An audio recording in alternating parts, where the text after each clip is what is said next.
A frequently asked question for people beginning their weight loss journey is, what's more effective, managing your carb intake specifically or just counting calories? The first thing to address is that both are a form of restriction. One is just general restriction, one is restriction of a specific macronutrient. Now, as we know, carbohydrates, like protein, are 4 kilocalories per gram. So, by reducing your carbs specifically, for every gram of carbs that you cut out of your diet, that's 4 calories that you're cutting out of your diet. But the story doesn't really stop there. There are some pros and cons to specifically restricting your carbohydrate intake in order to derive your calorie deficit. Is this a health thing? Is this an aesthetic thing? Are you an athlete? If so, what type of athlete? And specifically, why are we trying to reduce weight? Is it to be in a class? Is it for some kind of performance reason? So there's a lot of things that go into the decision to index more towards carbohydrate reduction versus just overall calorie reduction. The biggest pro, so I'll start with this one, is your individual psychology. Like for me, if I'm gonna cut calories from anything, it's probably gonna be carbohydrates because number one, I don't really eat that much fat. And number two, I'm definitely not going to restrict my protein because I need that for a variety of things. Whereas I can function off of a minimum amount of carbs. But more importantly than that, it's the less carbs I eat, the less carbs I want to eat. And that's really the big thing for sustainability. If it's things like, fruits and vegetables, that's easy to manage. But when we talk about carbs, we're usually not talking about fruits and vegetables and things like this. We're usually talking about, like bread and rice, potatoes on the good side, and then on the not so good side, things like French fries and chips and, cookies and things like that, right? I've spoken in the past on other videos that every diet, every method can work, but you have to find the method that suits your individual psychology. And so for me and people that are kind of in my camp psychologically, a reduction in carbs, or rather reducing your calorie intake via your carbohydrate intake might be a good option.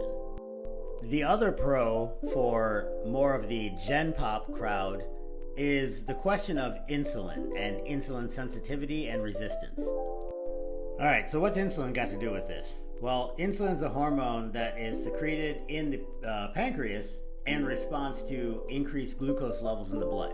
You don't want sugar in your blood for too long, it's really bad. So, you eat carbs, sugar goes into your blood, your pancreas secretes insulin to mobilize that blood sugar to other cells where it can either be stored or used.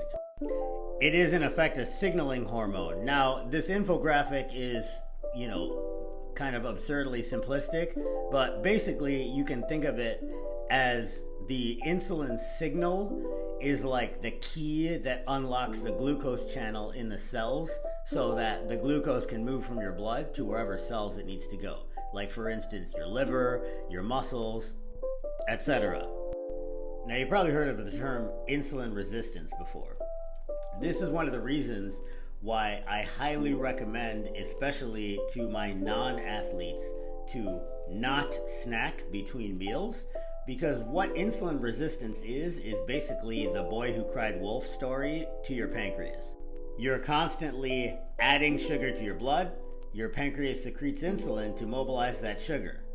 But because it's so much, so often, the signaling potency of the insulin is incrementally less and less per unit volume.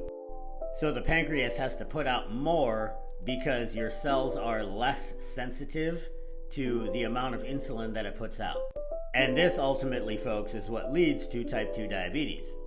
Now, that's the far end of the spectrum, but If, for instance, you're making yourself more insulin resistant by consuming a lot of carbohydrates and not being active and or not having big pockets of muscle to store them in, then they go to the liver to do this fancy dance and get turned into lipids and stored as fat.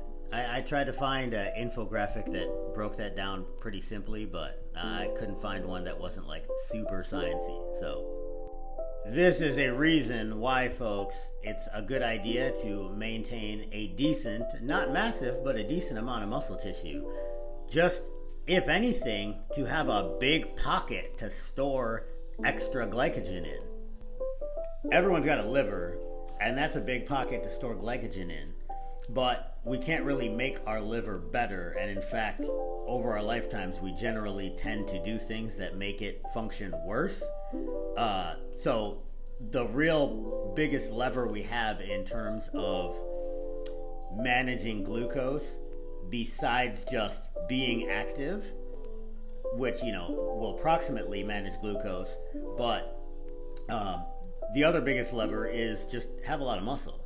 And that's probably the most significant impact that resistance training can do for you, particularly if you want to eat a bunch of carbs and not kind of create the insulin resistance vicious cycle effect that ultimately leads to type 2 diabetes at the far end of the spectrum. So I've spent the past couple minutes essentially talking about reasons to restrict carbohydrates if you're not a very active person. But let's talk about reasons to keep the carbs in and just manage overall calories. If you're any kind of athlete, this is essential, okay? There aren't any athletes in just about any kind of sport that requires physicality.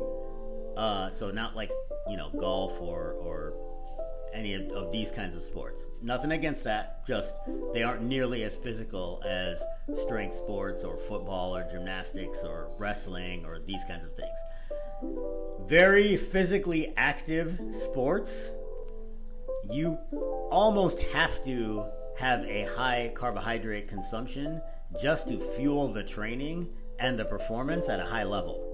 Now, the good thing about that is you're burning so many calories, you don't really need to restrict calories or carbs, and in fact, you probably want to increase both. If you're any kind of athlete, without even going into sport-specific recommendations, your carb intake should generally be pretty high, and then you just want to keep an eye on total calories and make sure that they're commensurate with your goals depending on what point of the season you're in. The other thing we got to think about, folks, is even if you're not an athlete, your weight loss journey is not going to be sustainable or successful if it isn't holistically integrated into your life. And you need carbs to do other things besides exercise, like work and think. We don't want to hyper index to weight loss and then have our performance suffer at work or school. We can manage both if we do so, in the proper manner. This carbohydrate discussion is not an either or binary decision. It's not like you either go like high carb and eat all the French fries, or you go zero carb full keto mode. Carbohydrates are a macronutrient. They have calories, but more than that, they are designed by nature to be a plug-and-play energy source. So, how much of that energy do you need for your daily activities? If you're a very active and or high-functioning individual, then you probably need a slightly higher carb intake. If you're more sedentary and are just kind of trying to do like the bare minimum to shave off a few pounds here and there, then maybe we can reduce the carbs. And don't forget too, folks, there's always in the background the issue of psychology. Regardless of how you go about it, reducing carbs specifically or overall calories, make the decision that best suits your goals, lifestyle, and individual psychology. Thanks for watching.